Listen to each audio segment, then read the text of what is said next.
constitucionalidad, vamos a explicar qué es eso, y en la segunda parte de la clase vamos a ver con Juan específicamente el caso Marbury versus Madison, sobre el cual va a ser el trabajo práctico de esta unidad. Estoy segura que sobre todo les va a interesar esa segunda parte, pero primero me van a tener que escuchar a mí para llegar a ese momento. Obviamente, la idea es que ustedes en este encuentro se saquen todas las dudas. No sé si ya estuvieron viendo y leyendo el material que está subido en el campus sobre esta unidad. El material es bastante preciso. Si tienen alguna duda, ya saben que pueden obviamente levantar la mano, interrumpir, como para que podamos conversar sobre ese punto, y seguramente quizás las dudas de algunos sean las dudas de muchos, así que no tengan miedo, no tengan vergüenza, para eso estamos acá, para poder hablar estos temas y que ustedes los puedan comprender y los puedan entender. Como entre los estudiantes tenemos obviamente diversas profesiones de las que ustedes tienen como un título anterior.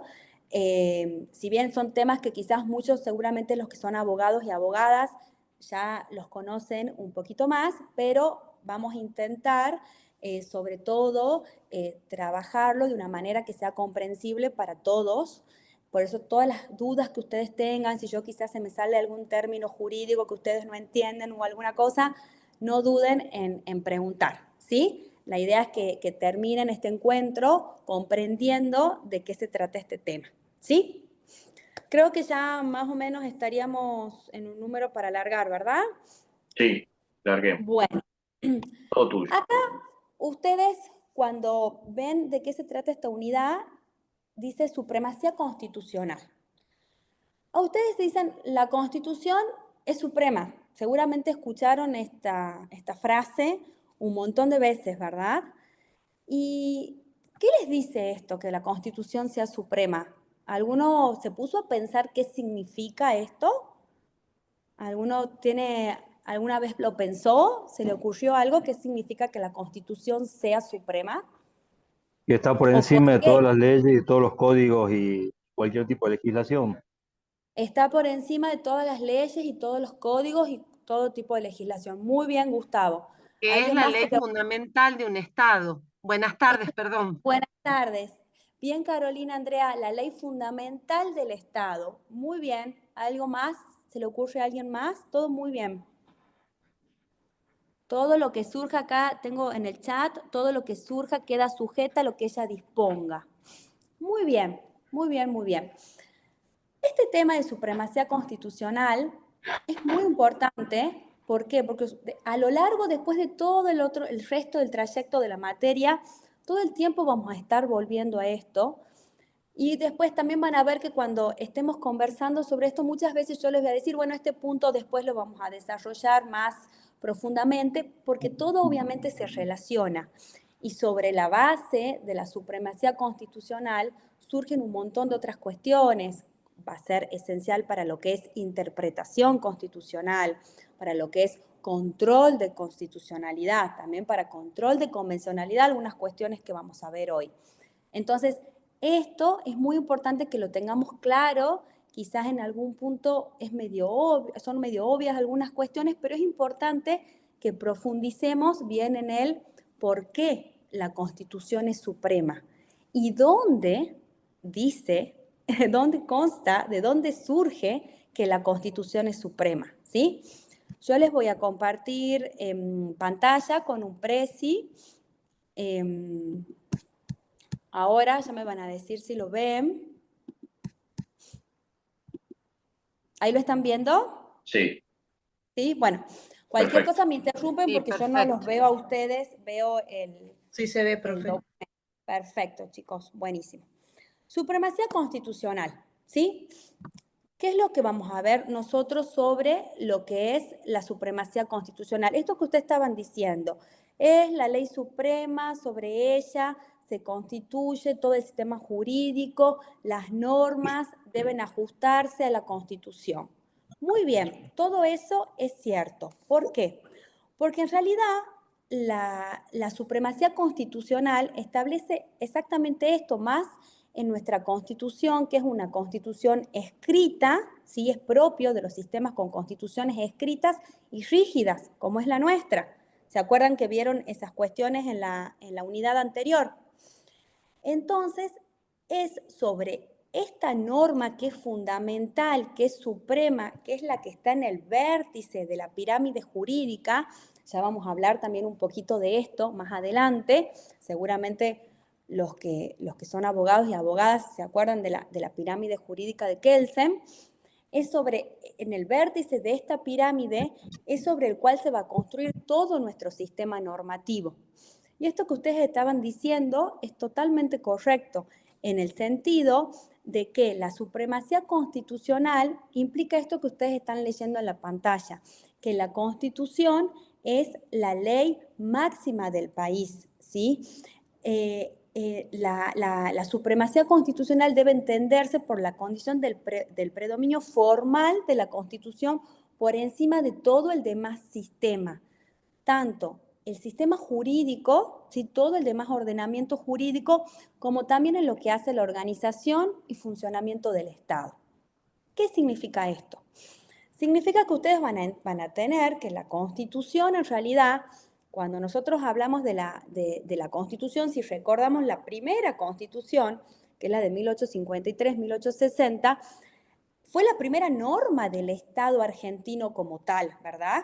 Fue una norma fundacional. A partir de ella se constituye el Estado argentino como tal, como lo conocemos hoy en día, como Estado-nación, como lo conocemos hoy en día. Y a partir de ella es que se va a conformar todo el demás sistema jurídico.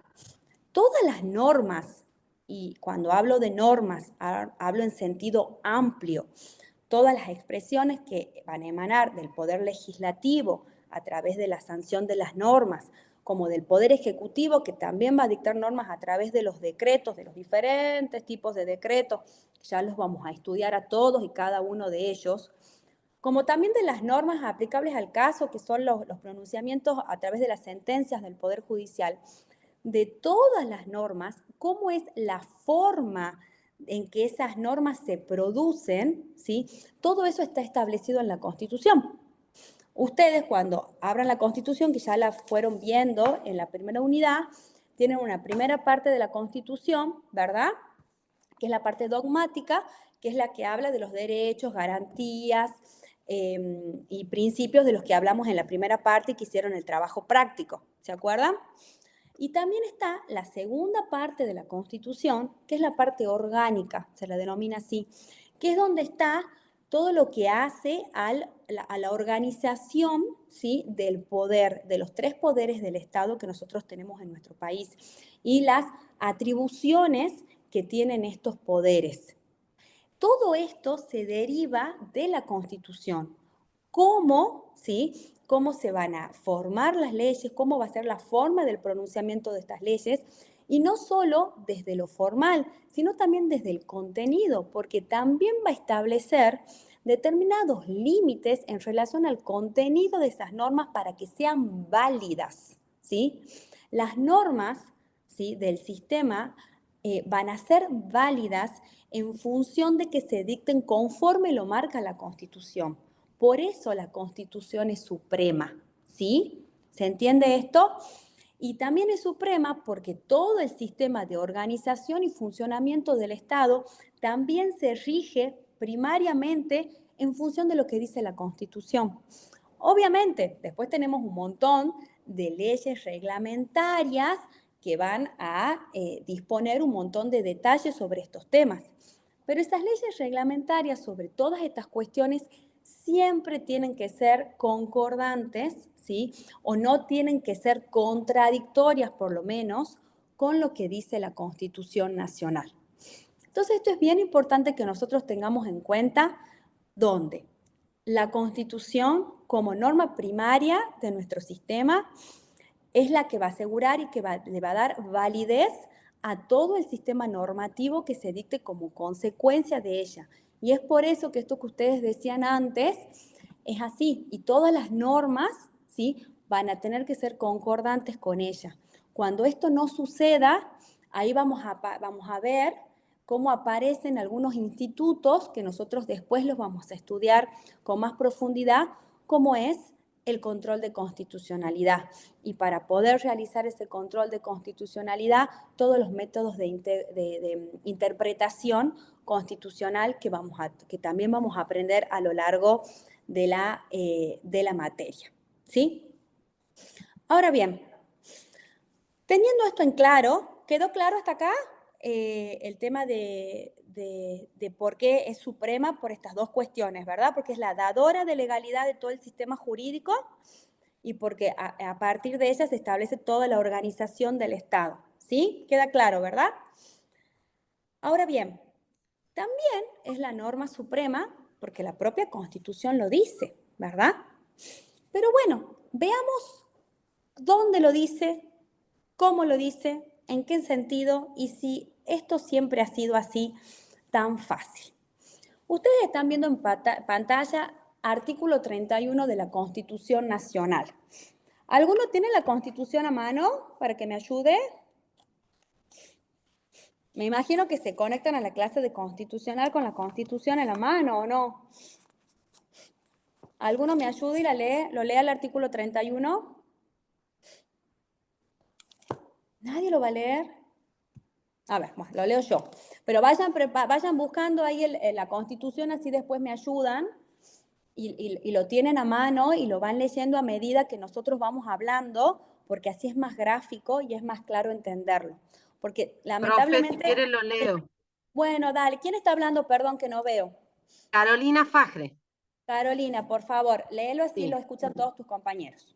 Esta Constitución, las leyes de la Nación, que en su consecuencia se dicte por el Congreso, y los tratados con las potencias extranjeras, son la ley suprema de la Nación, y las autoridades de cada provincia están obligadas a conformarse a ella. No obstante, cualquier disposición en contrario que contengan las leyes o constituciones provinciales, Ahí está salvo bien. para la provincia de Buenos Aires. Sí, sí. Ahí está bien, Bien, porque esa era una bien. cuestión que ya no tiene más vigencia porque era de la Constitución del 53. Ah, una Perfecto. cosita.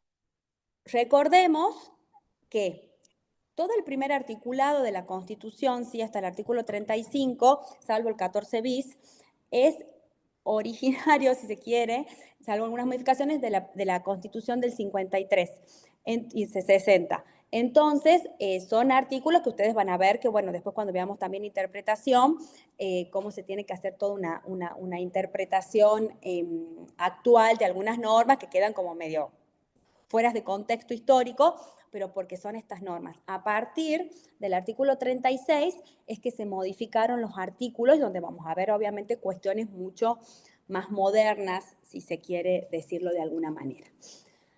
A ver, artículo 31, acá estaba diciendo Carolina. Acá vemos que claramente el artículo dice que la Constitución es ley suprema de la nación, ¿sí? Pero al mismo tiempo que dice que la Constitución, dice esta Constitución, también habla de dos tipos de normas más, ¿sí? Que son las leyes de la nación, que en su consecuencia dicta el Congreso, y los tratados con las potencias extranjeras. No queda ninguna duda, creo yo, si ustedes lo leen, la literalidad de la norma, que es la primera forma de interpretación, está diciendo la Constitución es ley suprema de la nación. Pero que haya hablado en plural junto con las leyes, en primer lugar, y después con los tratados con las potencias extranjeras, esto ha traído muchísimas controversias y muchos ríos de tinta, tanto en la doctrina como en la jurisprudencia. Nota al pie, antes de seguir con esto, que es un tema bien importante. En realidad, este artículo 31 es un artículo que tiene como antecedente a un artículo de la Constitución estadounidense. Ustedes ya vieron también en la unidad 1 que nuestra Constitución ha tenido muchísimo en cuenta como antecedente constitucional dentro de esa corriente a la Constitución estadounidense, y Estados Unidos es un estado puramente federal. Y en realidad esta norma en la Constitución estadounidense alude principalmente al federalismo. Es por eso que después de decir que esta Constitución, las leyes y los tratados son la ley suprema de la nación, punto y coma, dice, y las autoridades de cada provincia están obligadas a conformarse a ellas, no obstante cualquier disposición en contrario que contengan las leyes o constituciones provinciales. Esta es una norma que también, en realidad, principalmente lo que hace es aludir al federalismo, pero igualmente está aclarando el constituyente en esta norma que en este federalismo la ley suprema por debajo de las constituciones provinciales y las leyes provinciales se rige este sistema federal, ¿sí? Que tiene en la cabeza a la Constitución, a las leyes y a los tratados, ¿sí? Pero ¿qué es lo que pasa? Como les decía, como este artículo habla de estos tres tipos, Constitución, leyes y tratados, había mucha controversia sobre en realidad cuál era la ubicación, ¿sí?, de las leyes y los tratados. O sea, no había discusión sobre que la Constitución era suprema y estaba en el vértice de la pirámide jurídica, ¿verdad? Pero ¿qué pasaba con las leyes emitidas por el Congreso de la Nación y los tratados? Hay ríos de tinta, como les decía antes, muchísima doctrina, muchísimas discusiones doctrinales y también jurisprudenciales. La Corte ha tenido diferentes momentos y diferentes pronunciamientos que no los vamos a ver en detalle acá. Si a alguno después le interesa el tema o algo y nos pide, les podemos pasar material sobre el tema. ¿Por qué? Porque había toda una corriente que decía que en realidad los tratados estaban por debajo de las leyes, ¿sí? Y que siempre tenía que haber un reconocimiento por parte del Estado al dictar una norma interna para que los reconozca, ¿sí? En cambio, toda obviamente la corriente internacionalista, de derecho internacional público, obviamente le da prevalencia a los tratados en función sobre todo de los principios que rigen en el derecho internacional público y de tratados y de convenciones que se han firmado dentro de ese ámbito, principalmente en la Convención de Viena. Idas y vueltas, llegamos al año 92. El año 92 tuvo como antecedente, tuvo un pronunciamiento de la Corte en el famoso, seguramente los que son abogados y abogadas los recuerdan bien, caso Ermejian contra Sofovich, 1, pero Ermejian 2, porque ya había tenido un pronunciamiento anterior que no le había ido bien. En este fallo es el antecedente para lo que después nosotros más adelante vamos a hablar del artículo 75, inciso 22. Quiero simplemente que lo tengan en cuenta como el antecedente jurisprudencial más importante para lo que después fue la reforma del 94, donde la Corte ahí ya le dio una validez a los tratados, sobre todo basándose en este derecho internacional que yo les decía que habla de la buena fe de los estados a la hora de firmar los tratados y que no pueden, en función de su derecho interno, desconocer las normas de derecho internacional a las que se han adherido. Va a marcar un precedente muy importante y un precedente que se lo va a tener muy en cuenta, ¿sí?, en la comisión dentro de la Asamblea Constituyente cuando se trate este tema. Por eso es importante que lo tengamos en cuenta, ¿sí? Pero lo vamos a profundizar un poquito este temita cuando vayamos al 75, ¿sí? Pero para que tengamos esto en cuenta. Después, además del artículo 31, dentro de los que son los artículos de la Constitución originaria, si se quiere, tenemos el artículo 27. ¿Quién me lee el artículo 27? Así me ayuda. Yo lo leo, profe. Bueno. A ver. El gobierno federal está obligado a afianzar sus relaciones de paz y comercio con las potencias extranjeras por medio de tratados que estén en conformidad con los principios de derecho público establecidos en esta Constitución.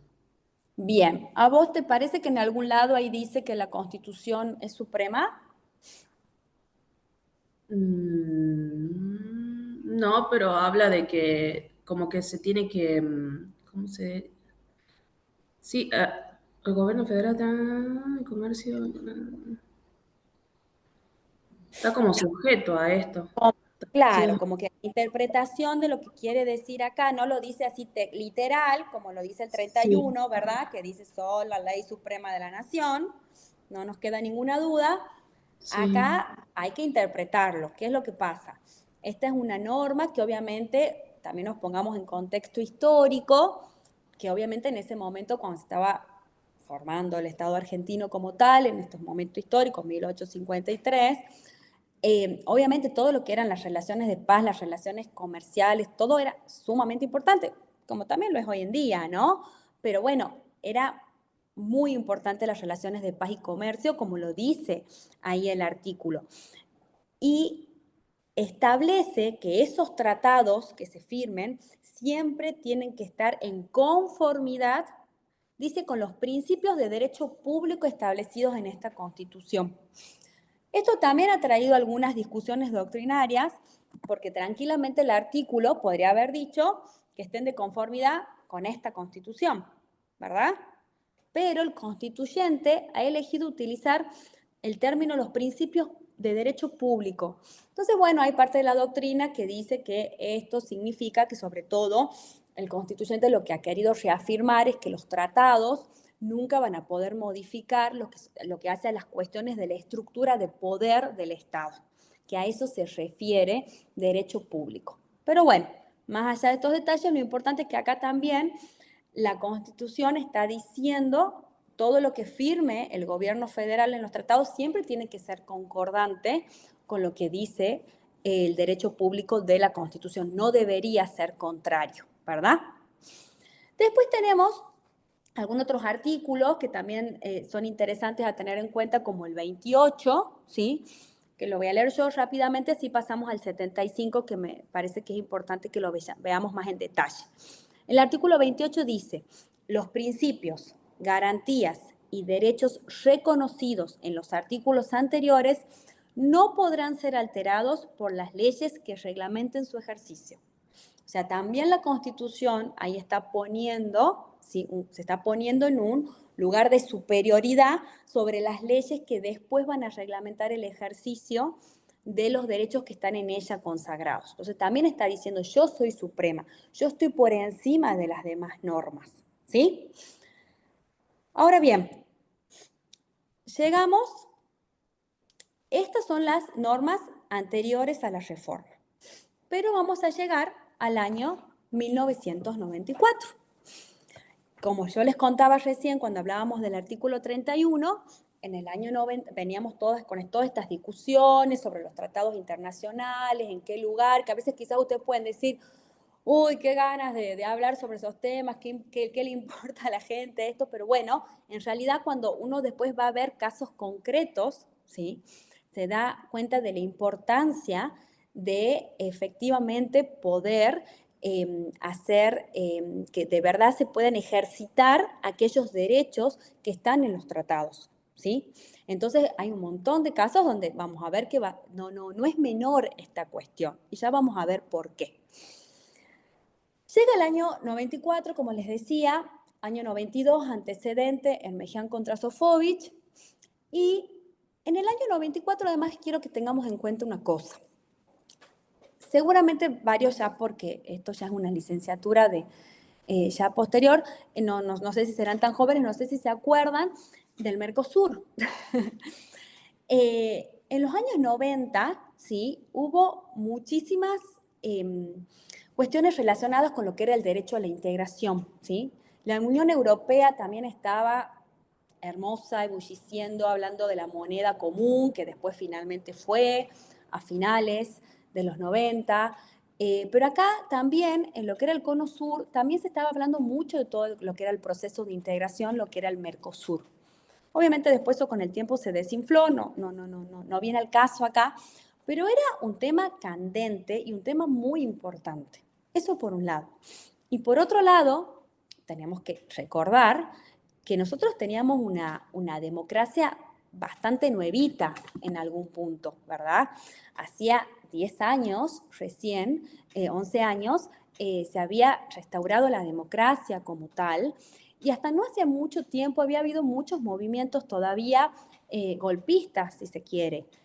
Además, teniendo el antecedente que en realidad la última dictadura militar del 76 no fue la única. Nosotros veníamos de antecedentes cíclicos, ¿verdad? Con procesos, con muchas interrupciones al sistema democrático. Entonces, obviamente, después, además de las atrocidades, de los atropellos a los derechos fundamentales que sufrieron tantas personas en nuestro país, era un momento de, obviamente, había que hacer algo al respecto.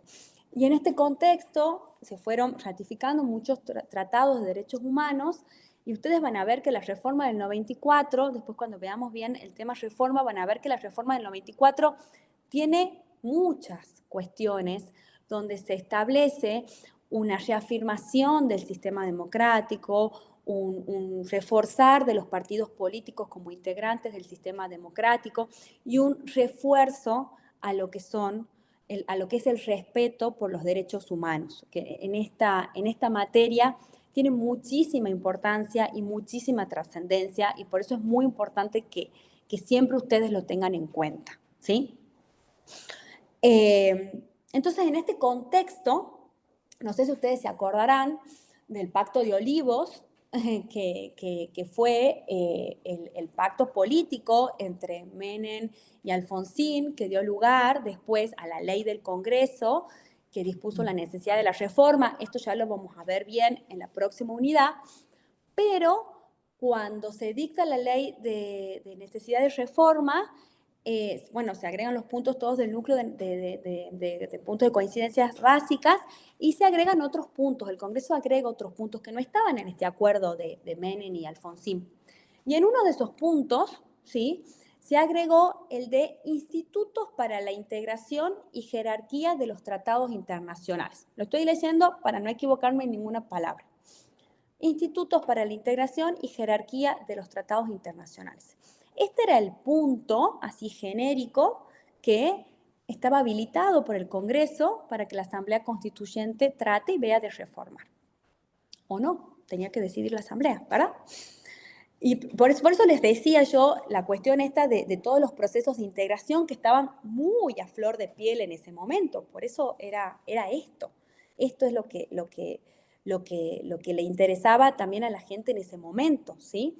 Y la jerarquía de los tratados internacionales. No hablaba de los tratados de derechos humanos, ¿sí?, sino la jerarquía. ¿Por qué? Por esto mismo que les estaba comentando antes, con todas estas discusiones que se daba con el 31, sobre cuál era la ubicación de los tratados.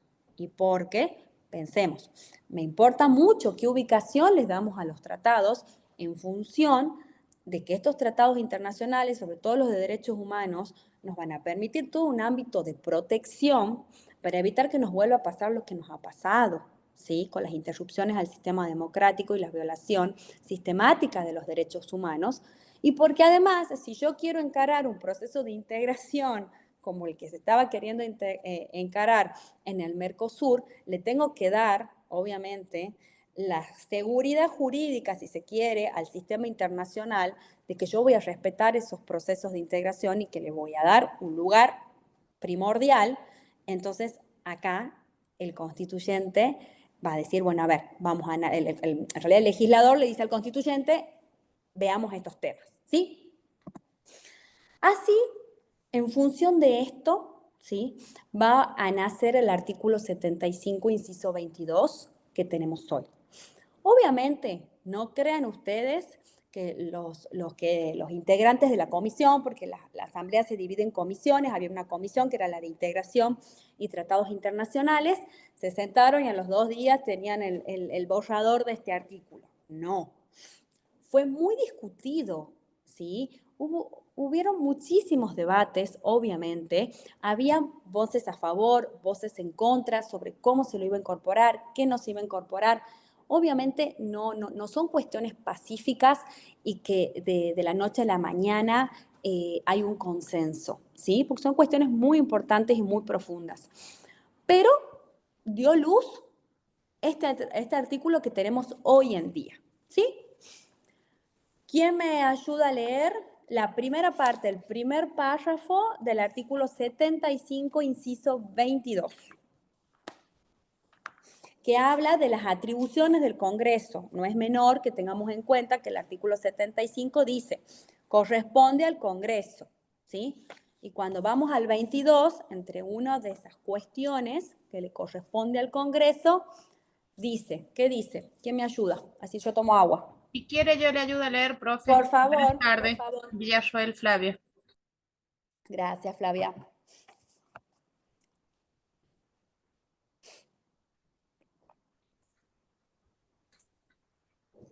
Dice, aprobar o desechar tratados concluidos con las demás naciones y con las organizaciones internacionales y los concordatos con la sana sede.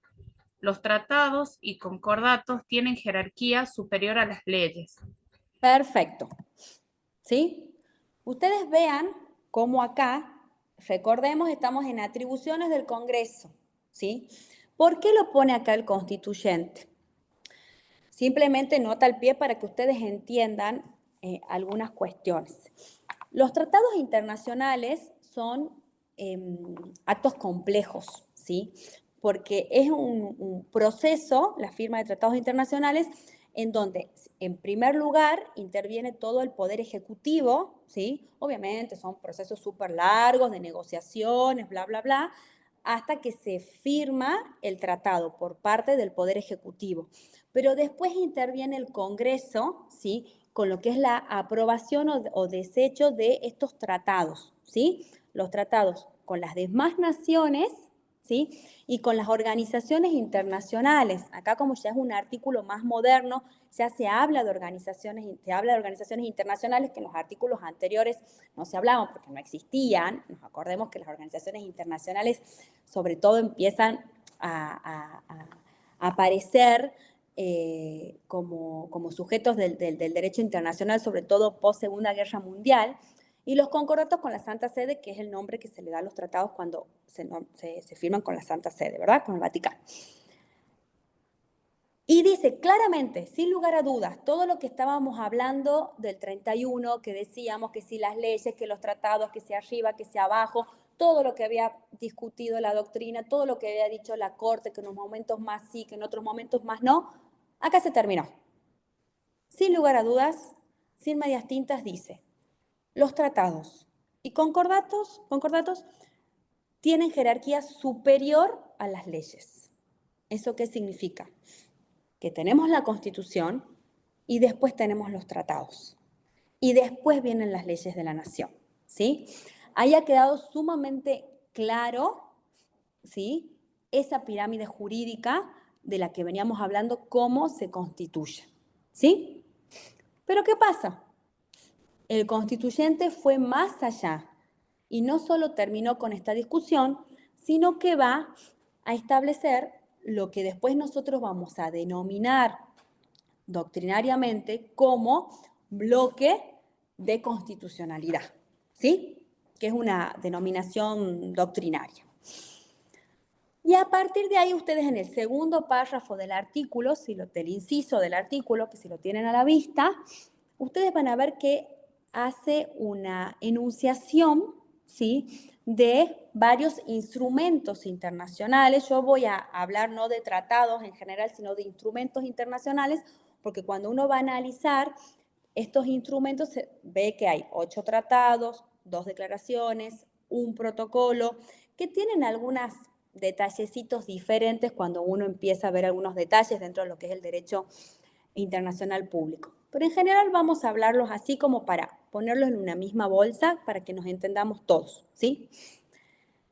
Y va a dar este listado, que es muy importante que ustedes lo lean y que sepan cuáles son estos tratados, porque no es casualidad y son los que el constituyente ha decidido que tengan jerarquía constitucional, que ya vamos a ver qué significa, y que son todos estos tratados que algunos vienen del ámbito de la ONU, otros vienen del ámbito de la OEA, o sea que son del ámbito regional, ¿verdad?, americano, otros son del sistema universal. Y todos estos tratados, estos instrumentos que muchos tienen muchísima relación con las cuestiones que ustedes van a ver seguramente en el ejercicio de sus trabajos, todos los que trabajan en servicios penitenciarios, todos los que están en políticas públicas relacionadas con los temas de seguridad, todo lo que tiene que ver con el debido proceso y un montón de cuestiones que son fundamentales y esenciales están acá, en la mayoría de estos tratados. Hay algunos que no, quizás no tratan tanto esos temas, pero muchos sí. Entonces es muy importante que ustedes los tengan en cuenta, ¿sí? Por ejemplo, la Convención contra la Tortura y otros tratos o penas crueles, inhumanos o degradantes, la propia Convención Americana sobre Derechos Humanos, o sea, todos son tratados que tienen muchas normas que van a ser muy importantes en esta materia, ¿sí? Después de dar ese listadito de 11 instrumentos internacionales, dice, voy a obviar unas cositas, ya lo vamos a ver en detalle, dice, tienen jerarquía constitucional, ¿sí? También el constituyente no ha dejado dudas que ese listado, y después vamos a ver cuáles más, ese listado tiene jerarquía constitucional, ¿sí? No queda duda. Obviamente, también sobre esto ha habido discusiones, porque ha habido quizás parte de la doctrina que quizás no le ha gustado mucho esta solución del constituyente, pero bueno, es lo que ha elegido el pueblo, en definitiva. ¿Y qué significa esto? Significa que, y esto es lo que nosotros vamos a denominar después bloque de constitucionalidad, ¿sí? A ver, yo acá, ¿ves? Acá, la modificación de la pirámide jurídica, ¿sí? Vamos a tener a la Constitución, ¿verdad? Y junto a la Constitución, todos estos instrumentos internacionales que tienen jerarquía constitucional, ampliando el vértice de la pirámide. Hay algunos autores que hablan ya de una pirámide más chata, no es así puntiaguda, sino que es chata, porque ya está ampliada, porque está engrosada, porque está ensanchada en lo que es los derechos que va a consagrar, ¿sí? Hay algunos hay algunas discusiones, hay algunos que hablan de que los tratados internacionales se han incorporado a la Constitución, muchos autores, ustedes van a leer en los textos, no comparten esa terminología porque no es que los tratados se han incorporado, que son parte de la Constitución. No, porque eso tendría otro tipo de consecuencias jurídicas que no vienen al caso que las profundicemos mucho, pero no sería lo adecuado, sino que los autores van a decir, hay una equiparación, ¿verdad? Hay una supremacía igual, en igualdad de condiciones, tanto de la Constitución como de todos estos tratados, como de todos estos instrumentos de derechos humanos, ¿sí? En pie de igualdad. Se ensancha la pirámide jurídica, pero no es que están incorporados, ¿sí? No es que son partes, porque eso significaría que, sobre todo por la posibilidad de poder incorporar después otros tratados, se modificaría y perdería la rigidez de la Constitución. Por ejemplo, Vidal Campos también dice, si eso hubiera pasado, que estén incorporados, en realidad deberían haber estado anexos a la Constitución cuando el Congreso dictó la ley de la Constitución, de la ley de la reforma, y eso no sucedió, y además también, por ejemplo, tienen fuentes distintas, ¿sí? Los tratados, los instrumentos siguen teniendo su fuente en el derecho internacional, mientras que la Constitución tiene su fuente en el propio poder constituyente, ¿verdad? Entonces tienen fuentes distintas y no son parte de la Constitución, no son integrantes de la Constitución, sino que están en el mismo rango jerárquico, ¿sí? ¿Qué les decía yo en relación a estos 11 instrumentos internacionales? Que en realidad este listado que ustedes leen seguramente en el artículo que ustedes están leyendo, eso es una enunciación que es meramente taxativa, es meramente enunciativa, declarativa, pero no es taxativa. ¿Por qué?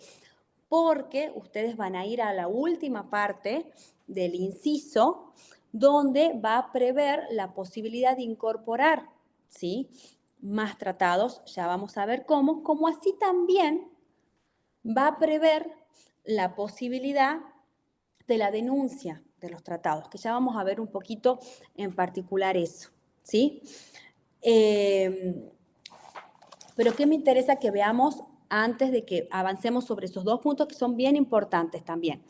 Que cuando dice que este listado de 11, que después vamos a ver que se agregan 3 más, tienen jerarquía constitucional, dice, en las condiciones de su vigencia tienen jerarquía constitucional. Ahí al último, después que hace todo el listadito de los tratados, dice, en las condiciones de su vigencia tienen jerarquía constitucional, ¿sí? Ahí también se han vertido ríos de tinta sobre qué significaba esto, qué ha querido decir el constituyente. La conclusión a la que vamos a llegar, la que además ustedes van a leer en los textos que tienen en la bibliografía que tienen en el campus, es que se refiere a la aplicación de ese tratado en el momento, ¿sí? ¿Cuál es el estado de ese tratado? También en el marco del derecho internacional, en ese momento, la aplicación y la interpretación que se hace del tratado en ese momento, y además teniendo en cuenta las posibles reservas que el Estado argentino pueda haber hecho al momento de la ratificación del tratado. ¿Qué es lo que pasa? Cuando se firma un tratado, el Estado, según el tratado, según algunas condiciones del tratado, obviamente, puede realizar algunas reservas. ¿Y eso qué significa? Que esos artículos del tratado no son aplicables al Estado argentino. Por ejemplo, por darles un ejemplo bastante gráfico, en la Convención de los Derechos del Niño, la Argentina hizo una reserva en relación a lo que es el tema de la adopción, porque la Argentina no permite la adopción internacional, o sea, no puede venir alguien de afuera a adoptar un niño argentino. Entonces, la Argentina hizo una reserva en relación a los artículos que aludían a eso. Entonces, esos artículos, obviamente, ¿sí?, no son parte del tratado al que adhirió la Argentina, solo esos artículos, y por tanto tampoco, por consecuencia, tampoco tienen jerarquía constitucional, obviamente, ¿sí? Pero bueno, ahí se dejó eso sentado en función de, por cualquier duda, el constituyente ha sido bastante previsor en esas cosas y ha dejado todo eso muy en claro, ¿sí? Y después continúa diciendo, no derogan artículo alguno de la primera parte de esta Constitución y deben entenderse complementarios. Acá, yo creo que había, acá estaba. Y deben entenderse complementarios de los derechos, ¿sí? Y de los derechos y, estoy yéndome. Acá está, esto es lo que les quería poner. Y deben entenderse complementarios de los derechos y garantías por ellos reconocidos. De esto también, ríos de tinta, porque no podía ser todo tan fácil y tan bonito, que ya el constituyente dijo, los tratados tienen jerarquía superior a las leyes y tales tratados tienen jerarquía constitucional y todos felices y contentos y nadie discute nada. No. En derecho siempre va a haber interpretaciones y para un lado de la biblioteca y para el otro lado de la biblioteca, y siempre vamos a tener temas para discutir. ¿Qué es lo que pasaba? La cuestión esta de no derogan artículo alguno de la primera parte de la Constitución, ¿sí? Dicen, testigo de oída sería, dicen que en realidad se debió sobre todo a una frasecita que el constituyente tuvo que incorporar por el lobby que hubo, sobre todo determinados grupos económicos referidos a la prensa, por el tema, esto que yo les había contado del fallo de Armeján contra Sofovich. Este fallo tenía que ver sobre el derecho a réplica, ¿sí? Y donde obviamente había habido todo un grupo dentro del periodismo que se había sentido sumamente afectado, que decía que esto iba a afectar la libertad de prensa, de expresión, de bla, bla, bla, de todo eso. Entonces, ellos hicieron muchísimo lobby, inclusive si ustedes leen las actas de la asamblea, de la comisión, si hay un día que no tienen ninguna serie de Netflix para ver, y están aburridos y tienen ganas de leer las actas de la comisión, que les digo que de verdad son súper, súper interesantes. Ahí en las páginas de diputados y del Senado, del Congreso, están todas las actas por comisiones. Ahí se ve, ellos inclusive fueron a hablar, se discutió mucho el tema este. Entonces dicen que esto no deroga en artículo alguno de la primera parte de la Constitución, se debió a esta presión que hubo de determinados grupos que decían, yo tengo en el 14 la libertad de expresión, no me lo vengas a menoscabar por el derecho a réplica, ¿sí? O el derecho a rectificación de el instrumento internacional. No, porque esto para mí es más importante, es mi Constitución, es lo que me está diciendo, es lo que me está dando un derecho. Obviamente, la segunda parte de lo que sigue, está relacionado con esto, dice, y deben entenderse complementarios de los derechos y garantías por ellos reconocidos, ¿sí? La correcta interpretación, ¿sí?, de esto, y ustedes lo van a ver en los textos, alude a que cuando nosotros hablamos de complemento, no se está hablando de que hay un derecho que es inferior o que hay algo menor a otra cosa, ¿verdad? Sino que complementariedad, como lo que dice ahí en lo que ustedes están viendo, es que los tratados son compatibles con la Constitución y además la enriquecen, ¿sí? Y se refuerzan mutuamente y se complementan, pero todos en pie de igualdad. Obviamente, nosotros vamos a ver casos en concreto donde se pueden dar situaciones, como pasaba en el caso del Mejian contra Sofovich, casos difíciles, obviamente porque en el derecho es así, ¿no? Nos dedicamos a esto, a resolver casos, ¿verdad? Y a situaciones que son conflictivas. ¿Qué es lo que va a pasar cuando, bueno, ya vamos a ver más adelante, inclusive cuando ya veamos los derechos individuales, que ningún derecho es absoluto, ¿verdad?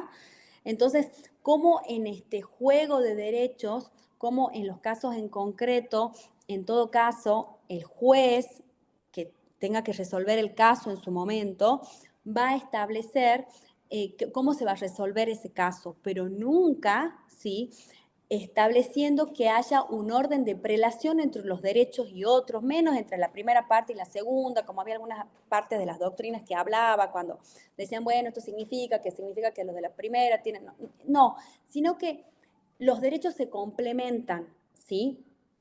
Y por eso constituyen este bloque de constitucionalidad, porque son un bloque de derechos, ¿sí?, que van a establecer, como dice ahí, un marco robusto de protección y derechos fundamentales para las personas, ¿sí?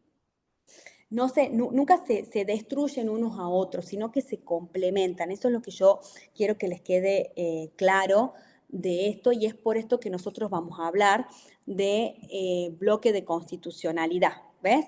Esto que vemos acá, bloque constitucional federal, este concepto se refiere a la integración entre la Constitución y los tratados internacionales como un conjunto normativo, ¿sí?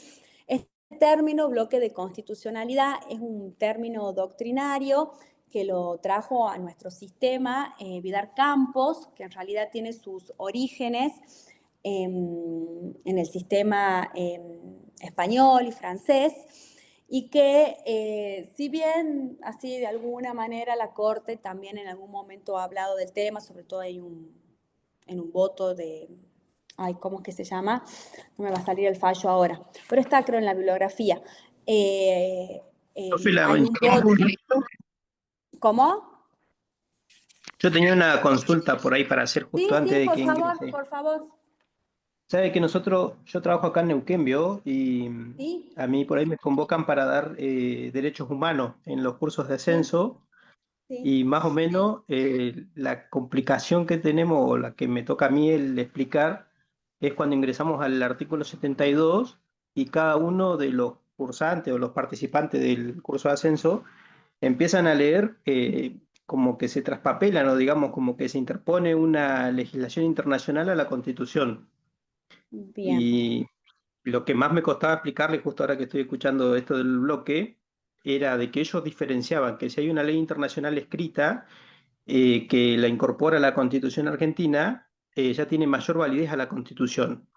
Entonces No. yo más o menos trataba de explicarle algunas diferencias, algunas cuestiones, pero es como que siempre se cierran en la mirada de que si está escrito en el artículo 72 y lo nombra con el nombre completo al marco normativo, ¿no? Sí, Nosotros tenemos que cumplirlo sí o sí, y es como dicen ellos que sí o sí nosotros en realidad no estamos cumpliendo con lo que dice el artículo 72 porque no lo cumplimos en su totalidad al marco normativo internacional. bien. Es muy interesante lo que estás planteando. Perdón, ¿cómo es tu nombre? Porque justo no Pero veo. Roque, Roque, mira, lo que vos estás planteando y lo que te plantean ahí tus alumnos en las capacitaciones es obviamente lo que se plantea un montón de gente y que son los problemas que acarrean este tipo de cuestiones. Precisamente en este bloque, por eso la denominación bloque de constitucionalidad es bastante gráfica para entender este tema, en el sentido de que nosotros tenemos que entender que tanto la Constitución como todos los tratados con jerarquía constitucional, los 11 originarios más los 3 que se incorporaron después, constituyen un bloque integrado, armónico, complementario entre todos, ¿sí? Y obviamente que se pueden dar situaciones, ¿sí?, donde se van a plantear algunas cuestiones que nosotros podamos pensar que pueden llegar a ser contradictorias. Pero tenemos que tener en cuenta las siguientes cuestiones.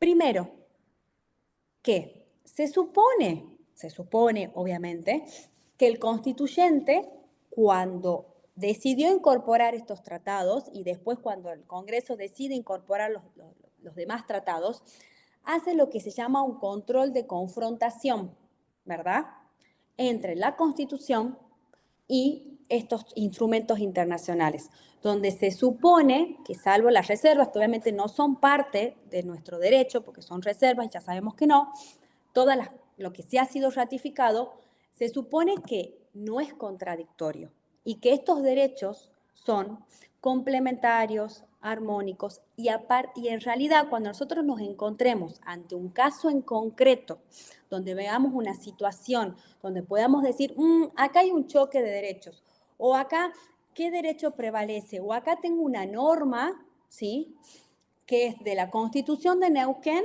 que otorga más derechos que el propio instrumento internacional, y que pasa mucho que a veces las constituciones provinciales son más amplias en el otorgamiento de derechos, seguramente, en muchos casos. Y amplía los derechos en función de la Constitución Nacional. Y esos son los casos complejos y que vamos a tener que resolver. Y ahí vamos a hacer todo un trabajo de interpretación, que es fundamental y esencial, ¿sí? Y ahí nos vamos a tener que regir sobre determinados principios rectores que son los que nos van a ayudar a resolver este tipo de casos y es lo que vos les tenés que explicar a estos alumnos sobre cómo se resuelven estos casos, porque sí, obviamente, cuando nosotros tenemos la pirámide jurídica, como yo les estoy planteando ahora, esta nueva pirámide de constitución, más tratados internacionales, no porque estén integrados, sino porque conforman este bloque, las leyes de la nación, bueno, los otros tratados, las leyes de la nación, las constituciones provinciales, las leyes provinciales, ¿sí? Obviamente, primero nosotros nos vamos a ir a resolver conforme la pirámide jurídica, pero quizás no la tenga que aplicar así a la pirámide, sino que tenga que utilizar aplicar y hacer interpretaciones conforme principios, principalmente el de armonización, ¿sí? El principio de armonización de normas es el que nos va a regir para que nosotros hagamos que las normas se complementen, se armonicen, ¿sí? Y después el otro principio rector, que ustedes lo tienen que tener así, primero como un mantra, primero que nada, y que sirve y que lo van a aplicar en muchísimos ámbitos, es el principio pro persona, ¿sí? Pro homine, que le decía, ustedes lo van a encontrar en muchos lados, pro homine, ahora se dice pro persona para ser más inclusivo, el principio pro persona, que va a establecer, ¿sí?, que cuando uno tenga un choque o una situación donde consideremos que haya derechos que puedan ser contradictorios o algunos derechos que otorguen más o menos derechos, siempre se va a ir por el derecho que otorgue, por aquella norma que otorgue más derechos o aquella que sea menos restrictiva, ¿sí? Eso es un principio básico, que también lo vamos a ver más adelante, y que rige todo el sistema y que es propio del sistema interamericano, del sistema de protección de derechos humanos, y que es receptado y que se tiene que aplicar en todo lo que va a ser el control de constitucionalidad y el control de convencionalidad, ¿sí? Y también hay otro principio básico que es importante tenerlo en cuenta cuando tengamos algún tipo de situación conflictiva, que es el principio de no discriminación, que rige en todo el sistema de derechos humanos, ¿sí? Seguramente ya después, a lo largo del cursado, vamos a seguir viendo y profundizando estos temas. Si vos después querés, Roque, y te interesa esto, te puedo mandar algún artículo específico sobre este tema, sobre el tema de armonización de normas dentro del bloque de constitucionalidad, que es muy interesante porque la verdad que es un tema muy conflictivo, ¿sí? No es tan sencillo y es muy importante lo que estás planteando, ¿sí? Bueno, para avanzar un poquito más, ¿alguna otra pregunta, duda que tengan hasta ahora? ¿Estamos bien? Perdón, Lu, Sí, Lucía, yo para sí, sumar sí, un sí. poco a lo que dice Rob, hola, para Sí, sí, sumar te un poco escucho. en relación a lo que Sí. planteaba Rob, que también, digamos, la bibliografía que ellos tienen, digamos, cargada en el campus, Vidal Campos, establecía que los artículos de la primera parte de la Constitución y los instrumentos internacionales con jerarquía constitucional forman como un plexo indisociable de derechos y garantías, ya que ninguna norma de ese sector o ese primer sector hace inaplicable la del segundo y viceversa también. Entonces eso como para Claro, sumar un poco. Y de ahí, digamos, la denominación de bloque de constitucionalidad, como bien lo estabas planteando recién. exacto, exacto. Ese plexo Eso, indisociable es importante que lo tengan siempre presente. claro, por eso es bloque, por eso es bien gráfica la terminología, porque es como si fuera un bloque, ¿verdad? Un bloque, uno se imagina un bloque de cemento, ¿verdad? Bueno, es así, es un bloque de constitucionalidad, ¿sí? Un bloque donde no se puede dividir y donde nunca se van a destruir unos derechos a otros. Por eso aquellos que, había parte de la doctrina que decía que cuando decían esto no derogan artículo 1 de la primera parte, decía, bueno, es que hay una parte de la Constitución que en realidad... No, es toda una sola cosa, es un solo bloque de derechos que lo que hace es fortalecer el sistema de derechos para nuestro país, ¿sí? Y no hay que buscar la destrucción entre los derechos, sino que con los principios que existen en el sistema siempre buscar la solución armónica para solucionar los casos en concreto que se den, donde se dé algún tipo de situación conflictiva, ¿sí? Para terminar con el artículo 75, simplemente para que ustedes tengan en cuenta, acá yo no me acuerdo si había algo, bueno, no importa, la cuestión tanto de la incorporación de tratados al bloque, ¿sí? Voy a dejar de compartir, así les veo un poco la cara, porque la verdad que Dale, sí. me es raro estar así. Ay, ahora, a ver, ¿ahí me ven a mí? Sí. Bueno, buenísimo. Me ¿Vos a siento un poco... nosotros? Sí, sí. Sí, ahora sí los veo. Me siento un poco más cómoda. O estoy así como rara. Ahí estamos. Nada, la última parte del artículo 75, como les venía diciendo con anterioridad, este listado de instrumentos internacionales no es taxativo, en tanto se pueden incorporar más tratados. Eso también ha traído muchísimas discusiones sobre si esto significa que la Constitución ha perdido su rigidez. Ustedes se acordarán de la primera parte de la primera unidad donde se habló de los diferentes tipos de constituciones y obviamente nosotros dijimos nuestra Constitución es rígida, ¿verdad? Bueno, acá el constituyente ha previsto un sistema tanto en la cual existe la posibilidad de que un tratado salga de este bloque de constitucionalidad, como que también que ingrese. ¿Sí? Ustedes ahí van a ver en el punto del programa que dice, acá, tratados sobre derechos humanos que pueden adquirir jerarquía constitucional procedimiento. Eso está en la última parte del 75, donde establece el procedimiento especial y agravado para que estos tratados se incorporen, ¿sí? Y esto sucedió en 3 oportunidades ya. Lo tengo acá anotado para no olvidarme exactamente. Son 3 tratados que se incorporaron. En el 97, el de Convención sobre Desaparición Forzada de Personas. En el 2003, la imprescriptibilidad sobre crímenes de guerra y de lesa humanidad. Y en el 2014, Convención sobre los Derechos de las Personas con Discapacidad. ¿Qué es lo que ha previsto el constituyente? Que dice, demás tratados y convenciones sobre derechos humanos, o sea, no los otros tratados, luego de ser aprobados por el Congreso, requerirán del voto de las 2/3 partes de la totalidad de los miembros de cada Cámara para gozar de jerarquía constitucional. O sea, ha establecido un sistema, obviamente, con una mayoría agravada, especial, no simple, en la cual el Poder Legislativo puede otorgarle, luego de la ley que ratifique el tratado, que cuando lo ratifica común y corriente sería primera parte del artículo inciso 22, primer párrafo, y le puede otorgar la jerarquía constitucional con este sistema especial, con una mayoría agravada, para que tenga jerarquía constitucional. Como yo les decía, eso ha sucedido en 3 oportunidades. Entonces, del listado que ustedes tienen en su Constitución, le tienen que agregar estos 3 instrumentos más. Y además, el constituyente ha previsto qué pasa si...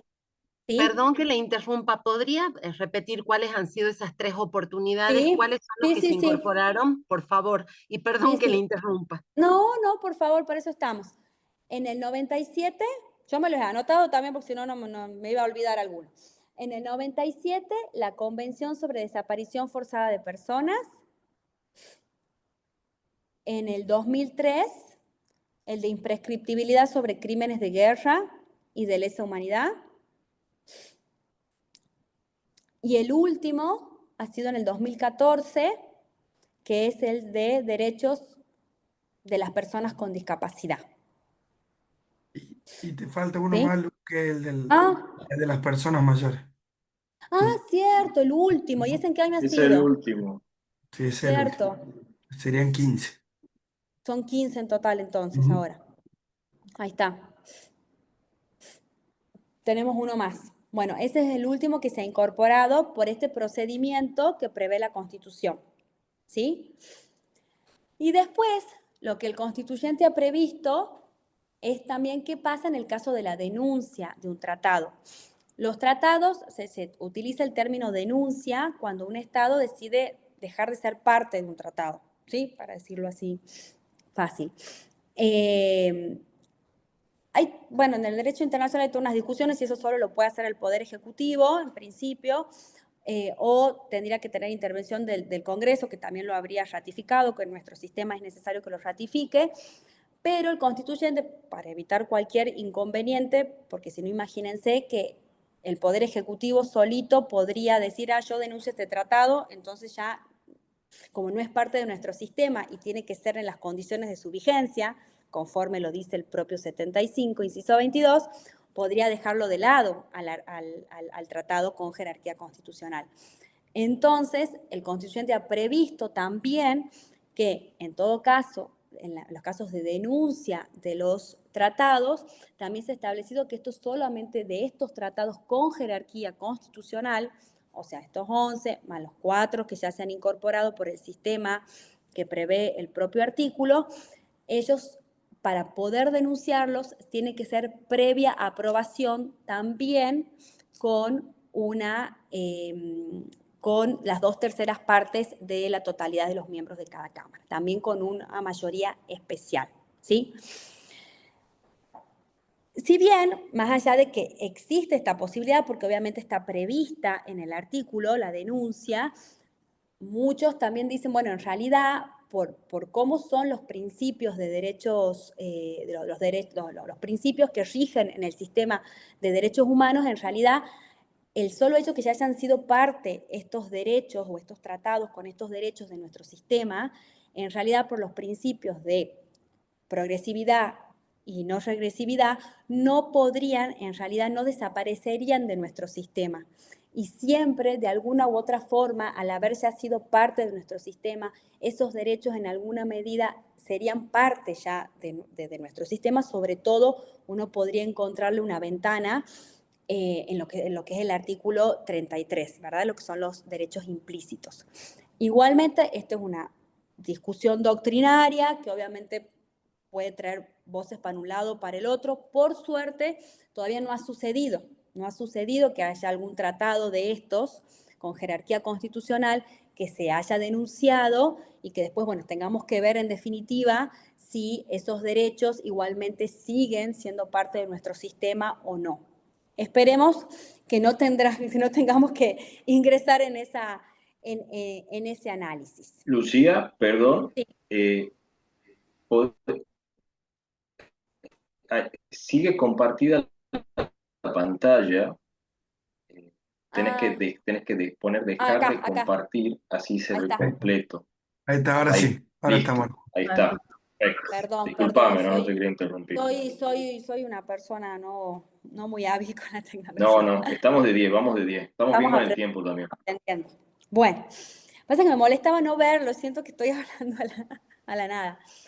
Profe, Sí. una Sí, consulta, y por ejemplo usted dice que lo puede denunciar, ¿quién puede denunciar? ¿El Estado o las claro. personas? La denuncia es un término jurídico, quizás puede ser medio confuso el término, es un término de derecho internacional público que hace a que el Estado que firmó un tratado deje de ser parte de ese tratado, ¿sí? Es un término que puede ser confuso, dice denuncia, pero no es que alguien lo denuncia al tratado, sino que es un término de la forma jurídica en la cual el Estado se retira de ese tratado internacional, ¿sí? Se retira el Estado. Obviamente depende cómo es la firma de los tratados según cada Estado. En nuestro sistema, la firma de un tratado es un acto complejo en el cual interviene tanto el Poder Ejecutivo, en lo que es la etapa de negociación y ratificación y firma del tratado, y después tiene que ser ratificado por el Congreso, ¿sí? Son parte de los dos poderes. Entonces, para la denuncia, ¿sí? Para decir nosotros nos vamos a este tratado, ¿sí? Para irnos a este tratado, también necesita que esto sea aprobado por el Congreso de la Nación. O sea, se despierta de mal humor el presidente y dice, o el canciller dice, no, yo ya no tengo ganas de ser parte de este tratado, no me gusta, no me interesa.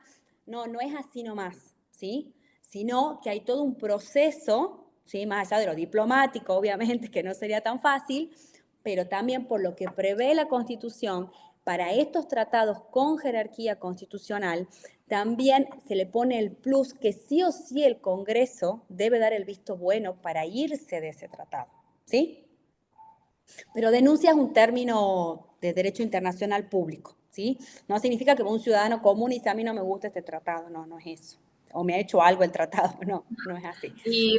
Y por ejemplo, yo estuve escuchando hace unos días atrás que hablaban de que el país, o sea, el presidente quería como salirse de lo que es de la Organización Mundial de la Salud. ¿Hay alguna ley o algo que él pueda directamente rechazar a la Organización Mundial de la Salud? O sea, como que eso es como, no sé si me explico la duda que tengo. Sí. Bueno, ahí Nico te veo con ganas de contestar. No. No, en realidad, bueno, la Organización Mundial de la Salud no forma parte, digamos, de un tratado internacional. No sé si está ratificado por ley, por lo que sí podría, pero me parece que al igual que establece el sistema del procedimiento del 75, inciso 22, necesita mayorías agravadas del Congreso, o sea que la totalidad de los miembros de ambas cámaras. Pero me parece que sí podría. Sí, o sea, siempre en realidad se puede, de poder se puede. El tema es cuál es la forma, ¿sí? Y cuál va a ser la forma legítima para hacerlo, más allá de las consecuencias que tenga que ver en el ámbito diplomático y demás consecuencias que se puedan tener. Como les digo, no son cosas tan sencillas y siempre todos los procedimientos que tienen que ver con ser parte de organismos internacionales, pueden ser de diversas formas, como puede ser la OMS, tiene todo un proceso bastante complejo, ¿sí? Y no es una cuestión unilateral tan sencilla. De poder puede, porque obviamente existen los mecanismos para todo, ¿sí? Un montón de países van, ingresan a organismos internacionales, inclusive de la OEA se han ido países, han desconocido la competencia de la Corte. Eso sucede y está previsto, porque no significa que te casas para siempre y no hay divorcio. Claro, Sí, bueno, está Venezuela se fue de previsto. mucho, sí, se Claro, fue de está de la previsto. Convención Americana de Derechos Humanos. Claro, pero obviamente tiene sus consecuencias y habrá que analizarlo en cada caso, pero no es algo tan sencillo y están los mecanismos establecidos para eso. Esto Sí. que estamos viendo acá, en esta oportunidad, habla de estos instrumentos y de estos tratados y habla de instrumentos internacionales de derechos humanos, donde no entraría el tema de la Organización Mundial de la Salud, ¿sí? Pero Sí, muy también, interesante lo perdón, que ¿no? plantea Joana, porque Sí, son súper. los temas También hay que que tener en cuenta que hay algunos autores, creo que también Vidal Campos hablaba un poco de esto, es de que más allá de que el Estado se retire de algún tratado internacional, existe el principio de progresividad. O sea que igualmente forma parte del espíritu de la legislación interna de cada país esos procedimientos y todo ese andamiaje internacional que establece el tratado. O sea, más allá de que Argentina se retire de por ejemplo, la Convención contra la Tortura, las penas, los tratos crueles, igualmente, por este principio de que no se puede ir para atrás, sino que hay que ir para adelante, o sea, de progresividad, ya forma parte, digamos, de nuestra legislación interna esos parámetros en donde uno no puede ir para atrás. Entonces, en ese sentido, digamos, es como que aunque Argentina decida retirarse de algún tratado internacional, igualmente no significa que va a quedar totalmente desdibujado el contenido o las garantías o esos derechos consagrados por el mismo tratado. No sé si se entiende. Pero bueno, no es para confundirlos, pero en realidad es como sí, dice Lucía, digamos, el procedimiento para que un Estado se retire es por parte de la denuncia que necesita de mayorías agravadas del Congreso, las 2/3 partes de la totalidad de los miembros de cada Cámara. Es complejo, no es nada sencillo. Ni tampoco claro, no así. es cualquiera. Bueno, ya no quiero avanzar mucho más y quiero también dejar para que veamos el tema de Marbury y el trabajo práctico, simplemente también para que tengan en cuenta dentro de esta nueva pirámide jurídica que va a tener esta base así ensanchada, creo que Vidal Campos dice está como ayornada, ¿verdad? Ayornado esta supremacía constitucional con toda esta incorporación de los tratados, no incorporación, sino con esta jerarquización de los tratados internacionales como con la misma jerarquía constitucional.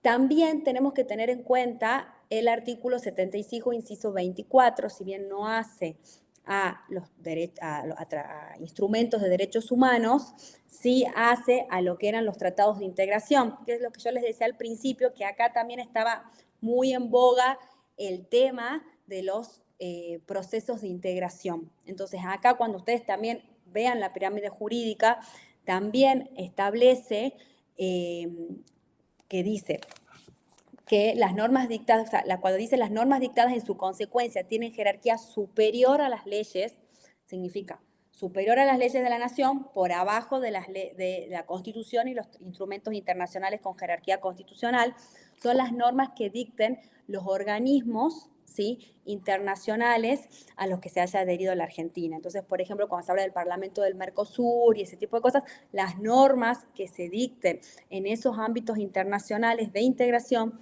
también las normas tienen jerarquía superior a las leyes por debajo de la Constitución más los instrumentos internacionales, ¿sí? ¿Alguna pregunta, alguna consulta, alguna duda que les haya quedado sobre esto? O ya damos paso a Juan Pablo ahí que está con Marbury versus Madison. Esteban, ¿querés decir algo, alguna cosita que se haya pasado? ¿no? Bueno, Juan, avancemos con Marbury, así ya se ha hecho largo, si no.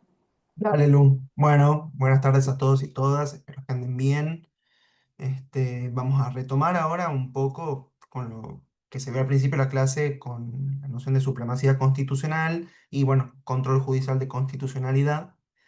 Esto, bueno, lo vamos a ver específicamente en un caso emblemático que configura el modelo actual como lo entendemos en la Argentina y en, en la mayoría de de los países americanos, de cómo se interpreta el control perdón, la supremacía constitucional y quién, en cabeza de qué poder está el control de la constitucionalidad y, bueno, cómo se interpreta, quién es el intérprete final de la Constitución y, por ende, las normas que están por debajo de ellas. Entonces, bueno, comparto pantalla. A ver, Nico, creo que me tenés que hacer co-host. Ya te hago. Dale.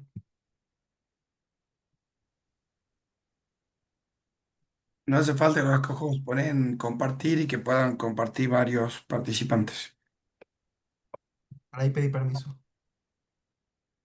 Mentira. ¿Podés? Listo, ahora sí.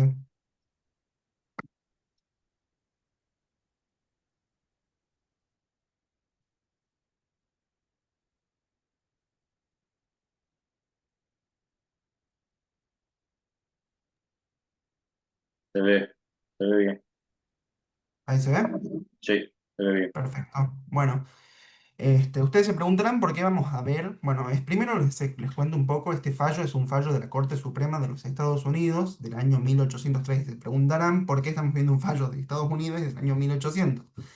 Este, vale hacer la aclaración histórica de que tanto nuestra constitución como la mayoría de las constituciones de los países americanos están inspiradas o basadas principalmente en la constitución de Estados Unidos y por ende las interpretaciones que se hacen sobre la misma.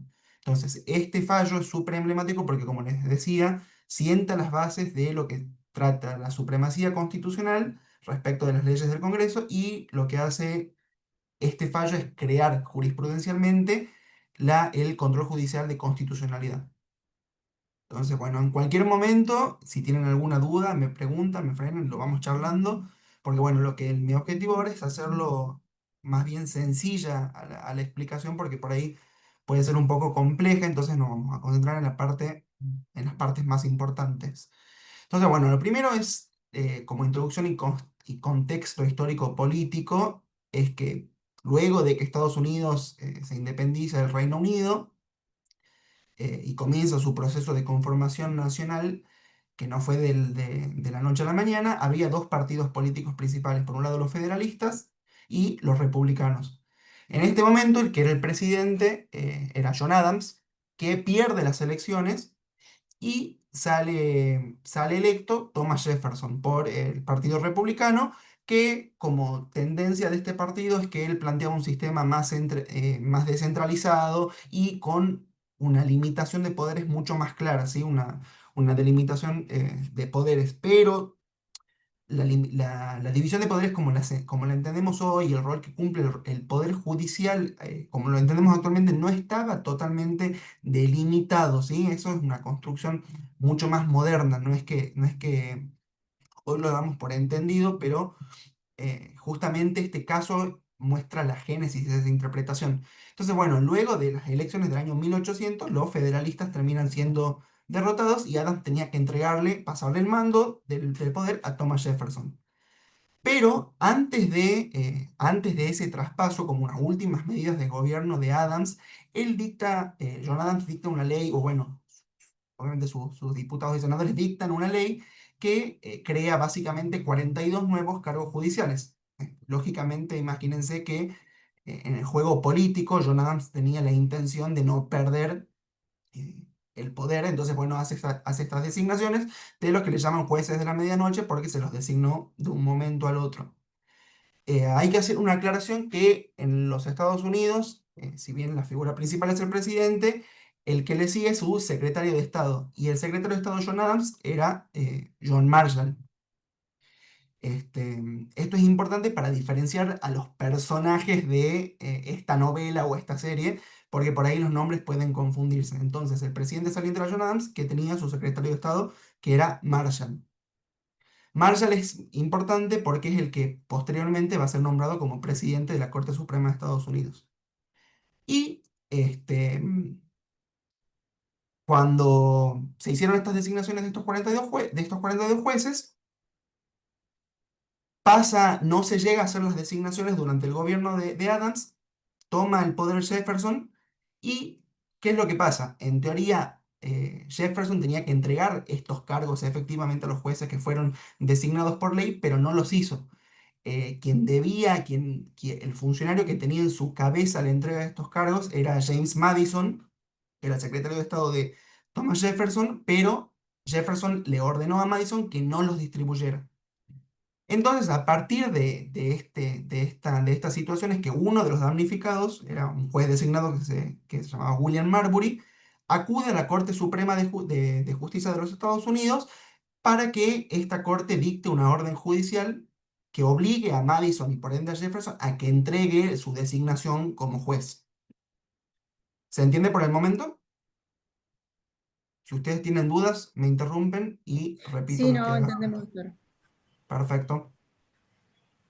Bueno, entonces, a partir de esto, es que, bueno, esto es una aclaración importante. ¿Por qué Marbury, que es justamente lo que vamos a analizar a continuación, le pide a la Corte Suprema directamente que dé una orden o un mandamiento judicial para que Madison entregue su cargo? Entonces, esto es importante. A partir de estas situaciones que se hacen, Marshall, esto lo van a leer ustedes en el texto que cuenta el proceso del fallo. Marshall ya hace una serie de preguntas. Marshall como ya juez de la Corte Suprema. La primera pregunta es, ¿tiene Marbury un derecho a su nombramiento? Y si uno hace el análisis, sí, porque el nombramiento se hizo legalmente mediante una ley del Congreso y posteriormente al nombramiento particular de Marbury lo firmó el presidente y lo selló el secretario de Estado. Entonces, el nombramiento efectivamente estaba hecho, por lo tanto, Madison, al retenerle ese nombramiento y no entregárselo a Marbury, está violando un derecho adquirido de Marbury, ¿sí? Entonces, la siguiente pregunta, si tenemos definido que existe una violación a ese derecho adquirido de Marbury, ¿existe un remedio legal? Por supuesto que sí. Lógicamente, si no se le negase una solución a Marbury sería ilegal, sería es justamente negar el principio de legalidad en sí mismo. Pero la pregunta que surge a partir de esto de que, bueno, tiene derecho Marbury a este nombramiento. Por otro lado, estamos de acuerdo que debería existir un remedio legal para esto. La pregunta es cuál es el remedio legal correcto, porque recordemos que Marbury solicita a la Corte Suprema que la misma libre un mandamiento o que le llama mandamus judicial para que Madison lo entregue. Entonces, la pregunta que se hace, ¿es competente la Corte Suprema de Justicia para ordenar ese mandamiento? Justamente acá es lo relevante del fallo y donde ustedes tienen que poner la atención, porque Marshall responde negativamente a esa pregunta. Hay que tener en cuenta, y esto es el por qué Marbury acude directamente a la Corte Suprema de Justicia en vez de judicializarlo el caso normalmente. Ustedes recuerden que tenemos distintas instancias judiciales donde la cúspide, luego de instancias de apelación, es la Corte Suprema de Justicia. Entonces, la razón por la que Marbury acude directamente a la Corte Suprema de Justicia de la Nación es en virtud a una ley del Congreso, que es la Judiciary Act de 1789. Acá hago una aclaración de la palabra act. En Estados Unidos, la traducción para ley no es law, L-A-W. Law significa en realidad derecho. Act o bill es la traducción apropiada para ley. Entonces, esto es la ley del Poder Judicial del año 1789. Y en la sección 13 o artículo 13 de esta ley, nombra, recordemos, una ley del Congreso, nombra en qué casos la Corte Suprema va a tener jurisdicción. Entonces dice, la Corte Suprema tendrá jurisdicción sobre todos los casos que se originen en tribunales de los Estados Unidos o estados individuales conforme a derecho y equidad, y tendrá el poder para emitir órdenes de mandamus, etcétera, o las distintas otras figuras. Recuerden que los mandamus es este mandamiento judicial, Y la parte cuestionada de este artículo es la que dice, y podrá emitir justamente mandamientos judiciales en los casos autorizados por los principios y usos del derecho a cualquier tribunal o persona que ejerza autoridad bajo los Estados Unidos. Entonces, justamente esta última parte de persona que ejerza autoridad bajo los Estados Unidos implicaría que tendría la Corte entonces jurisdicción al ser Madison el secretario de Estados de Jefferson y justamente no haber entregado los mandamientos y que el litigio se inicia contra ese acto de este funcionario. Entonces esa es la razón que utiliza Marbury para acudir directamente a la Corte Suprema de Justicia. Pero, ¿qué es lo que pasa acá? Acá es donde entramos en la doctrina importante del caso y el precedente que este constituye, es que la Corte considera que esta ley del Poder Judicial del año 1789, que otorgaba a la Corte Suprema esta competencia originaria para dictar mandamientos judiciales, contradecía la Constitución. ¿Por qué? Porque si uno lee el artículo 3 de la Constitución de los Estados Unidos, dice que la Corte solamente tiene jurisdicción originaria en casos que involucren a embajadores, cónsules o estados como parte. En los demás casos, solamente va a tener jurisdicción originaria en lo que menciona acá, embajadores, cónsules o estados. Y que en todo demás caso o todo otro litigio que involucre al Estado, la jurisdicción va a ser apelada, ¿sí? Es decir, que va a tener que seguir el camino de las instancias inferiores, se apele esa decisión hasta llegar a la Corte Suprema de Justicia. Entonces, ¿qué interpretación se hace con respecto de este artículo 3 de la Constitución contra la ley judicial estatal de 1789, que era un artículo de la Constitución contra una ley del Congreso? Es que el Congreso, mediante una ley, amplía indebidamente la competencia originaria de la Corte, porque la Constitución de Estados Unidos establece una competencia clara, con casos claros, y una ley del Congreso que es, si ustedes repetimos, como habíamos visto recién con Lula, la pirámide jurídica, lógicamente una ley nacional en este caso está por debajo de la Constitución. Entonces, la disposición esta que tenía la ley judicial que habilitaba este tipo de mandamientos fue declarada nula por ser inconstitucional, por atentar directamente contra el artículo 3 de la Constitución de los Estados Unidos. Entonces, ahora vamos a analizar cuál es el fundamento de esta decisión. ¿Por qué se decide declarar la inconstitucionalidad de una ley? Marshall dice que el gobierno de los Estados Unidos es un gobierno de poderes limitados, definidos por una constitución escrita. Si tales límites pueden ser ignorados, la distinción entre un gobierno limitado y uno limitado desaparece. Entonces, a partir de este razonamiento se pueden extraer dos principios fundamentales. Por un lado, la supremacía constitucional, que se establece que la Constitución es la ley suprema del país, porque así lo dice la propia Constitución estadounidense en su artículo 6, y que por ende ninguna ley ordinaria del Congreso puede constituirla, ¿sí? Por ende, una ley que es contraria a la Constitución no es ley, o él mismo dice, una ley repugnante a la Constitución es nula. Y el otro principio que podemos extraer de esta decisión es que se establece el control judicial de constitucionalidad. Se establece que corresponde al Poder Judicial decir qué es derecho y aplicar la Constitución por encima de las leyes, como ser esta ley judicial. Justamente Marshall dice, es enfáticamente la función y deber del Poder Judicial decir qué es la ley. Fíjense que él, a través de este fallo, establece, mediante una construcción jurisprudencial, a partir de ahora en adelante, qué va a ser la función del Poder Judicial decir qué es o no la ley. Fíjense la importancia que está estableciendo, porque Marshall, por ejemplo, a diferencia de Jefferson sostenía que el intérprete de la Constitución debería ser el Congreso, ya que es el poder del Estado que tiene mayor representatividad democrática, donde la ciudadanía elige directamente a su representante. Pero Marshall, justamente distanciándose de esta voluntad política, es que establece, mediante este fallo, que va a ser el Poder Judicial este intérprete y protector final de la Constitución, ¿sí? El Poder Judicial entonces se erige como este garante último de la Constitución y por ende protector de los derechos frente a los excesos de los otros poderes. Esto manteniendo la noción que recuerden vieron en la unidad anterior de pesos y contrapesos entre los tres poderes del Estado. Entonces, ¿qué podemos extraer o qué impacto institucional vemos que nosotros a partir de esta decisión? Entonces el fallo básicamente rechaza la petición de Marbury, pero establece al mismo tiempo, o le da el poder al Poder Judicial, valga la redundancia, de declarar inconstitucionales a las leyes del Congreso, justamente estableciendo el principio de judicial review o control judicial de constitucionalidad. Entonces, a partir de este fallo, extraemos dos conclusiones. Por un lado, que la Constitución se convierte en una norma suprema y en una fuente directa de derechos. Y por el otro lado, que el Poder Judicial asume este papel de intérprete final de la Constitución.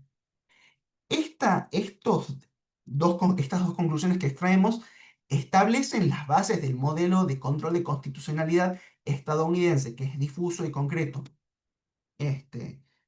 ¿Por qué es importante nombrar las bases del modelo estadounidense? Porque es el mismo que utilizamos en la Argentina. Como les decía, las constituciones americanas, la mayoría de las constituciones americanas, son hijas de la constitución estadounidense. Entonces, esto establece nuestro propio sistema de control de constitucionalidad. ¿A qué hace referencia en un control de constitucionalidad difuso? Porque se establece que cualquier juez puede inaplicar una ley contraria a la Constitución. No es que tiene que solamente un juez de la Corte Suprema puede declarar la inconstitucionalidad, puede declararlo cualquier juez, no importa la instancia. Y por otro lado, ¿qué implica que sea concreto? Porque la declaración de inconstitucionalidad se da respecto de un caso o un litigio en particular. En este caso, la declaración de inconstitucionalidad de la Judiciary Act de 1789 se da únicamente respecto del litigio de Marbury contra Madison. Entonces, si hacemos un repaso rápido de qué es lo que implica este caso, o que esto le puede servir como una guía de lectura posteriormente, es que primero Marbury le pide a la Corte Suprema que obligue al gobierno, entre paréntesis, a Madison, que entregue su nombramiento como juez de paz. Marshall, como presidente de la Corte Suprema de Estados Unidos, le da razón en que tiene derechos respecto de su reclamo, pero le niega el remedio, ¿sí? Le deniega la solución, que la solución sea este mandamiento dictado por la Corte Suprema de Justicia de manera originaria, porque justamente la ley que habilita a que la Corte Suprema le puede dar ese tipo de remedio es inconstitucional. Entonces, Marshall, al tomar esta decisión, establece el principio de que la Constitución es superior a la ley y por el otro, que es tarea del Poder Judicial asegurar ese cumplimiento.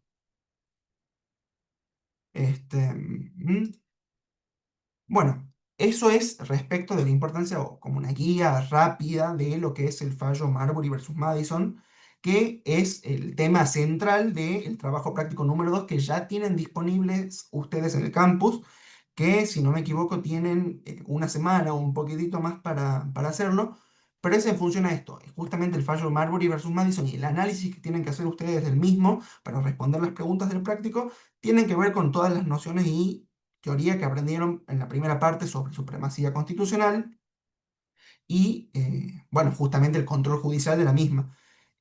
Tienen un texto subido sobre... Primero tienen un video que yo sí se los recomiendo, que es bastante... Pueden sentarse en una merienda tomando un mate y lo ven y de paso se interiorizan en el caso, que es una peliculita corta, muy, muy vieja, desde los 50, si no me equivoco, de Estados Unidos, pero es bastante ilustrativa respecto al caso. De paso, no es tan abstracto y le ponen cara a los personajes justamente, y capaz que es mucho más fácil encararlo al estudio. Y por el otro lado, tienen también el texto subido, bueno, que tiene todo el fallo, bueno, que a partir de ahí puedan responder las preguntas del TP número 2.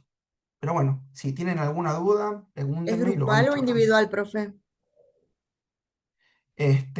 Buena pregunta. No sé si lo definimos, tenemos la lista al final de los inscritos para asignar los grupos o nos manejamos como en el TP número 1. No me han pasado la lista todavía, pero bueno, yo creo que como veníamos trabajando, que sea grupal. No sé, Esteban, que es Sí, como el sí, titular, sí, que sea grupal recién ahí hasta 4. Y sea grupal hasta 4 veníamos como trabajando. veníamos trabajando en el TP. Pero la idea es que cuando tengamos el listado definitivo, cuando la coordinación nos pase el listado definitivo, nos dividamos en 3 comisiones para que ustedes puedan trabajar ya más directamente con cada uno de los profes. Pero ahora, bueno, como va a ser todos juntos, eh, la idea es, bueno, lo hagamos como el primer TP hasta 4 personas por grupo, ¿sí? Y te Perfecto. salió bien el primer TP, trabajaron bien, se dividieron bien en grupos, así que la idea es Y repetir entonces la trabajamos con el dinámica. mismo grupo que estuvimos. Sí. Sí. Bueno, hacerlo, no hay problema. De todas formas, Bueno, hacia el futuro, la idea que es cuando estén las tres comisiones ya conformadas, la idea es ir haciendo que ustedes roten de grupos para que también ustedes vayan conociendo a otros alumnos, se generen otras dinámicas.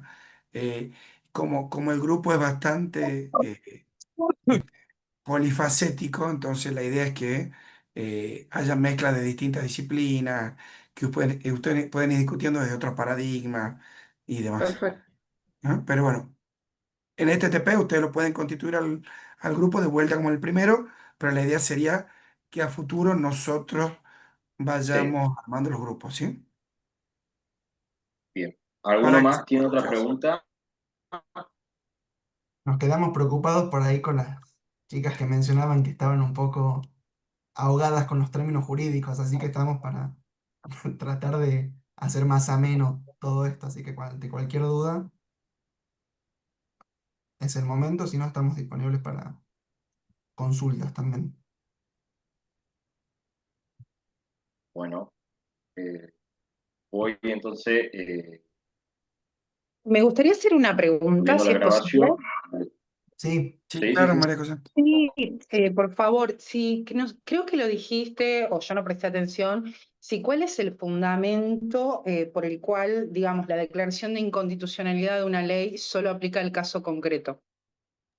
No sé si lo dijiste, profe, entonces no lo escuché. Sí, esa es una característica del control de constitucionalidad. Ya vamos a darle un contenido específico sobre control de constitucionalidad porque no tienen subido bibliografía ustedes específicamente de eso, pero el control concreto, difuso y concreto son las dos características principales que tiene nuestro sistema de control de constitucionalidad. Concreto, ¿por qué? Porque hay otros sistemas, por ejemplo, otros estados que tienen, por decirlo, un tribunal constitucional cuyas decisiones, o si ese tribunal constitucional declara la inconstitucionalidad de una ley, es a futuro. Esa ley como que queda nula para siempre. A diferencia de nuestro sistema, que es, se declara la inconstitucionalidad para ese caso en particular. ¿Se entiende? Para ese litigio Hay particular. dos tipos de sistema de control judicial de constitucionalidad. Uno es el sistema de control judicial difuso y otro el sistema de control judicial concentrado. En Argentina y en Estados Unidos, y por eso es que tomamos el caso Merrill vs. Madison, nuestro sistema de control judicial de constitucionalidad. Eso no quiere decir que solo el Poder Judicial haga control de constitucionalidad, sino que lo hacen los tres poderes, es difuso. Entonces, una de las características de este control judicial de constitucionalidad es lo que menciona el profe Juan Pablo, ¿sí? Que es concreto, digamos, que es para el caso concreto, que los efectos se producen para el caso concreto y lo puede hacer cualquier juez. Y el efecto, y esto es lo interesante, no es derogatorio, o sea, no se deroga la norma. En cambio, en el control judicial concentrado, que en general lo tienen todos los países europeos, el tribunal es un tribunal específico, que es un tribunal que se habla que tiene características más políticas, ¿sí? Y este tribunal constitucional lo que hace es, cuando hace el control judicial de constitucionalidad, lo hace de una forma concentrada. Entonces, y lo decide en un caso que puede ser abstracto, ¿sí? Entonces, lo que hace ese control judicial de constitucionalidad en estos sistemas concentrados es expulsar la norma del ordenamiento jurídico. O sea, él se la deroga, ¿sí? Cuando el Tribunal Constitucional dice, esta norma es inconstitucional, esa norma es expulsada del ordenamiento jurídico. En cambio, en nuestro sistema, y esto es lo interesante de nuestro sistema, la norma no es expulsada del ordenamiento jurídico, sino que es declarada inconstitucional para el caso concreto, ¿sí? Y solo para ese caso concreto, ¿sí? ¿Se entiende ahí con nuestro nombre, María José? María Muchas José, gracias, sí, sí se De entiende, todas muchas formas, gracias.